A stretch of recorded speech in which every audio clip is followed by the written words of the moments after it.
ঈদ ঘিরে মহাসড়কে বেড়েছে যানবাহনের চাপ। সবশেষ পরিস্থিতি জানাতে সাভার ও গাজীপুর থেকে যুক্ত হচ্ছেন সহকর্মী দেওয়ান ইমন ও মাহমুদুল হাসান। প্রথমেই যাচ্ছি সাভারে ইমনের কাছে। ইমন, কেমন দেখছেন সড়ক পরিস্থিতি এবং যাত্রী ভোগান্তি আছে কিনা জানাবেন।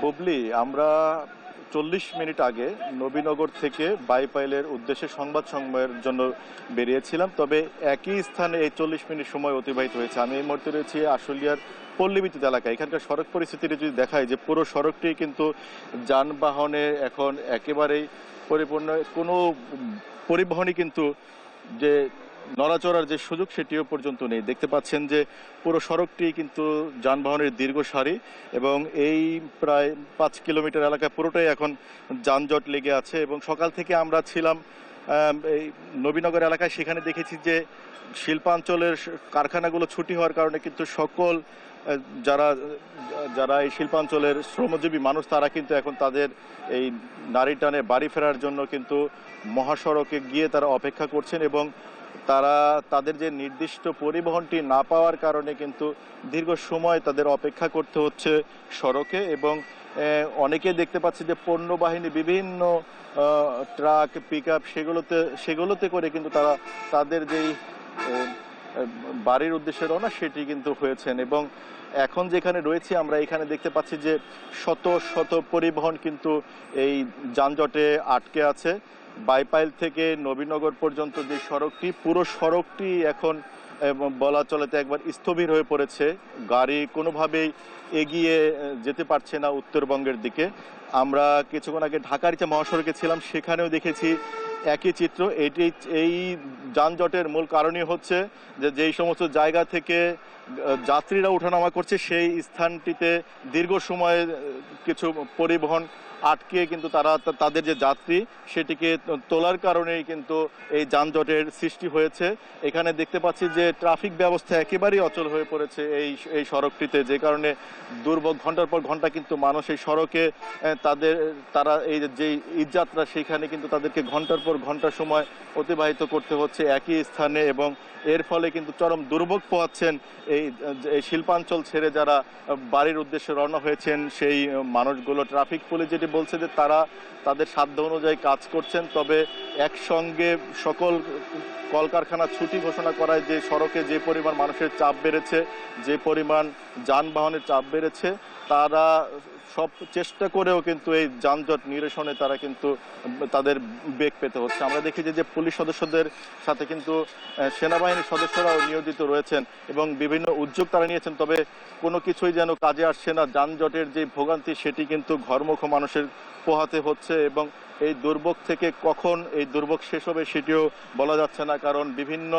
বিভিন্ন কাউন্টারগুলোতে দেখেছি আমরা মানুষের কিন্তু দীর্ঘ সারি, হাজার হাজার মানুষ কিন্তু তারা বাড়ি ফেরার উদ্দেশ্যে কিন্তু এসে কাউন্টারগুলোতে ভিড় করছেন, এবং এই দুর্ভোগ কিন্তু তাদের রয়েছে। এবং যাত্রীরা যেটি বলছেন, এই দুর্ভোগ সৃষ্টি হয়েছে একদিকে, অন্যদিকে আবার পরিবহন সংকটের কারণে কিন্তু তাদের কাছ থেকে অতিরিক্ত ভাড়া আদায় করছেন যারা পরিবহন সংশ্লিষ্ট রয়েছেন তারা। গতকাল পর্যন্ত স্বস্তিদায়ক ঈদযাত্রা থাকলেও কিন্তু গতকাল দুপুরের পর থেকে কিন্তু এই যে ভোগান্তিটি শুরু হয়েছে এবং অতিরিক্ত ভাড়ার যে নৈরাজ্য সেটি যে শুরু হয়েছে, সেটি কিন্তু এখনো পর্যন্ত চলমান রয়েছে। তো এই ছিল আমার কাছে সাভারের সড়ক পরিস্থিতি নিয়ে।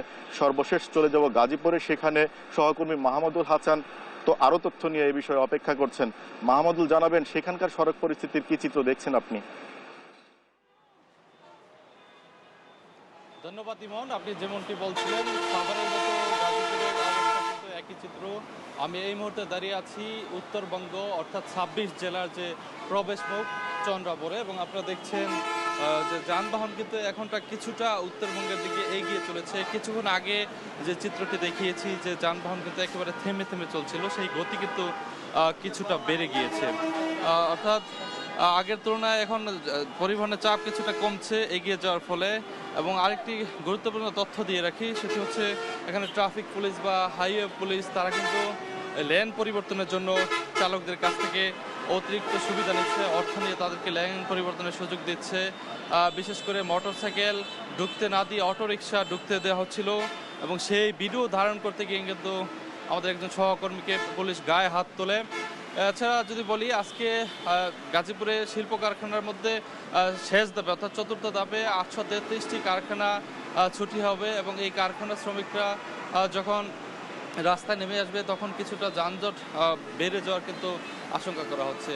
এছাড়া যেহেতু বৃষ্টি নেই, এখন আপনারা দেখছেন যে শত শত ট্রাকের উপরে অর্থাৎ মালবাহী যে পরিবহনগুলো রয়েছে সেগুলো এখন যাত্রীবাহী পরিবহনে রূপ নিয়েছে। আপনারা দেখছেন শত শত মানুষ এই জীবনের ঝুঁকি নিয়ে সে ট্রাকের উপরে ছাদে করে কিন্তু বাড়ি ফিরছে। আরেকটি বিষয়, চন্দ্রাতে ঘুরে যেটি দেখলাম, বাস কাউন্টারগুলো যেহেতু বন্ধ রয়েছে, এখানে একটি টিকিট সিন্ডিকেট সক্রিয় চক্র রয়েছে। তারা ঘুরে ঘুরে টিকিট বিক্রি করছেন। 300 টাকার টিকিট তারা 1600, 1500, 2000 টাকা করে কিন্তু বিক্রি করছেন এবং যাত্রীদের অভিযোগ অতিরিক্ত টাকা দিয়েও তারা সিট পাচ্ছেন না, তাদেরকে দাঁড়িয়ে যেতে হচ্ছে। একেবারে সেই বগুড়া থেকে এই চন্দ্রা পর্যন্ত প্রায় 23 কিলোমিটার জুড়ে কিন্তু যে দীর্ঘ যানজটটি ছিল সেটি কিন্তু কিছুটা স্বাভাবিক হয়েছে। আপনারা দেখছেন গাড়ি কিন্তু এখন চলছে। কিছুক্ষণ আগে যেটি অবস্থা একেবারে ভয়াবহ ছিল। তো সব মিলিয়ে বলা যায় গাজীপুরে চন্দ্রা এলাকায় যে যান চলাচল কিছুটা এখন আগের তুলনায় স্বাভাবিক হয়েছে।